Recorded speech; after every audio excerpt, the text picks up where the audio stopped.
I should have known something was off the moment my mom texted me. "We're keeping your sister's birthday small this year, just immediate family, no extra chaos." That word, chaos, hit differently. I was standing in my kitchen when I read it. My daughter Emily sat at the table, working on her math homework, quietly humming to herself. I read the message twice. She looked up at me and asked, "Are we the chaos?" I told her no. Then I told her yes. I texted my mom back, "Okay, I'll cancel the catering." That probably sounds random, but for the past 4 years, I've been the one paying for most of my sister Lauren's birthday dinners. Not because I'm wealthy, but because I'm stable. I run a small event planning business. When my dad passed away, I stepped up financially without anyone asking.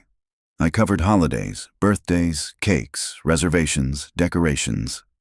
At first, it felt like a kind gesture. Over time, it became expected. Lauren is 32 and still lives at home.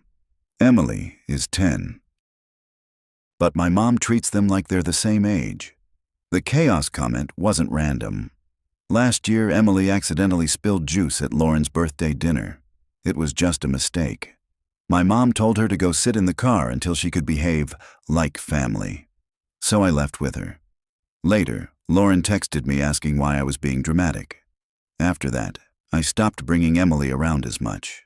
Still, 2 months before this birthday, my mom had called me asking if I could handle catering again because she didn't want the stress. I booked a private dining room at a new Italian restaurant downtown, paid the deposit, ordered a custom cake, planned everything. Lauren approved the menu.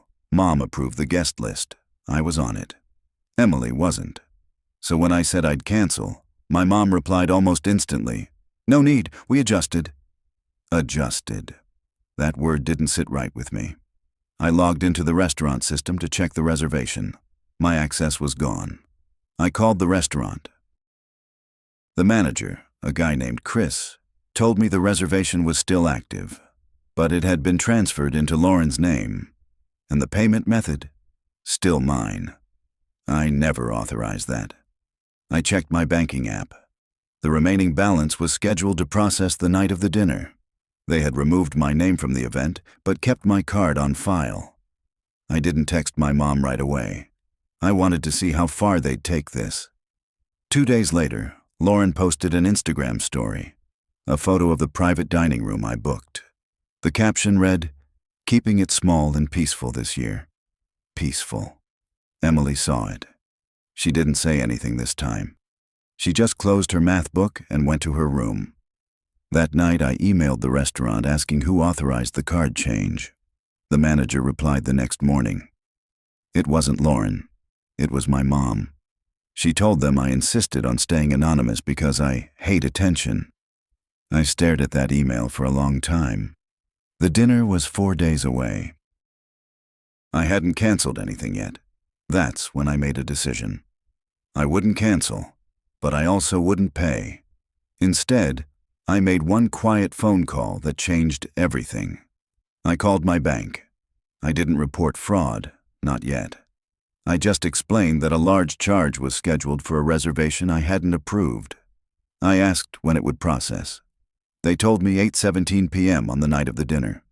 Then I called the restaurant back. I told Chris calmly that I never agreed to cover the remaining balance and wouldn't be responsible for the final charge. He paused and said my mother sounded very confident that I was hosting. I told him, "I'm not hosting. I was uninvited." Another pause. He asked if I wanted to cancel. I said no. Keep everything exactly the same. Then I added one request. When the bill comes, don't split it automatically. Bring it as one full check. He hesitated, but agreed. The rest of the week was quiet. My mom didn't mention the dinner. Lauren kept posting countdown stories about her intimate birthday night.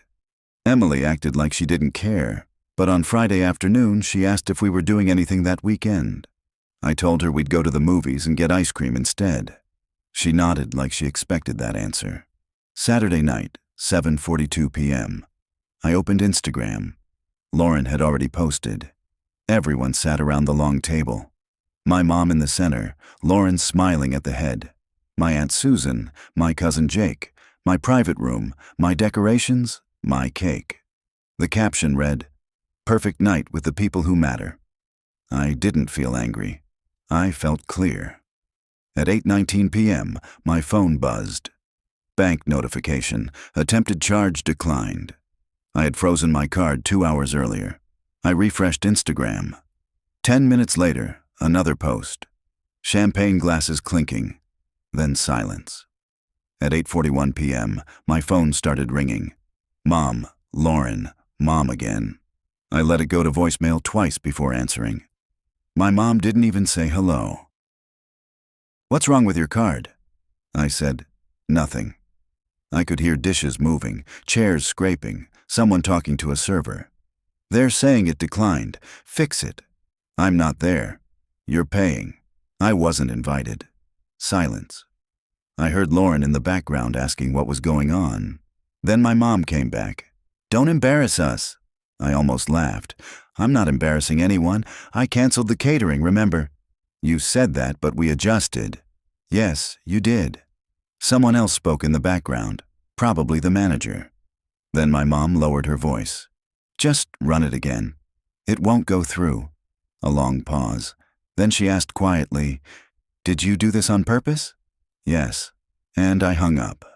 I didn't open Instagram again that night. But at 9:06 p.m., Emily walked into the living room holding my phone. My mom had texted her, "Tell your mother to answer." That was the moment everything changed. Seeing my mother message my 10-year-old daughter to pressure me over a restaurant bill flipped a switch in me. Emily handed me the phone without saying a word. I blocked my mom's number on her phone immediately. Emily asked if Grandma was mad. I told her sometimes adults make bad choices when they feel cornered. She nodded like she understood too much. My phone kept buzzing. Lauren this time. I answered. She didn't act confused. She went straight into accusing me of ruining her birthday. I asked her one question.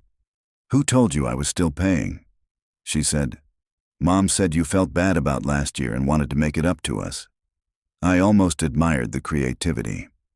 I told her I had proof that Mom transferred the reservation into her name and kept my card without permission. Silence. Then she said, "So what? You always pay anyway." That hit harder than anything else. Not thank you, not appreciation, just expectation. "You always pay anyway." I said, "Not this time."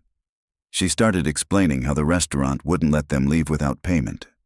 My aunt's card had declined. My cousin hit his daily limit. She said Mom was arguing with the manager in front of everyone. I could picture it perfectly. My room, my setup, my mom blaming me. Finally, Lauren said, "Fine, I'll cover it," and hung up. 10 minutes later, I got a notification. My access to the restaurant account had been restored. I logged in. The bill had been split 3 ways. Lauren paid part. My aunt covered another portion. The rest was still pending. Then I got an email from the manager. "Your mother asked if we could pursue you legally for the remaining balance." I read that twice. Legally. For a dinner I was told not to attend. I replied with a screenshot of my cancellation message and asked them to attach it to the reservation file. I also asked for confirmation that I was no longer financially responsible. He replied within minutes. Confirmed. That should have been the end. But it wasn't. Sunday morning, Lauren posted a long caption about how some people can't handle not being the center of attention, about jealousy, about real family. People agreed with her in the comments. They had no idea what really happened. Emily saw it before I did. She asked if she had done something wrong again. That's when I realized this wasn't about money anymore. It was about control, about narrative. My mom and sister had decided years ago that Emily was the problem. Now they were trying to turn me into one too. I called my mom that afternoon. Not to argue, just to make one thing clear. "You don't contact my daughter to manipulate me ever again."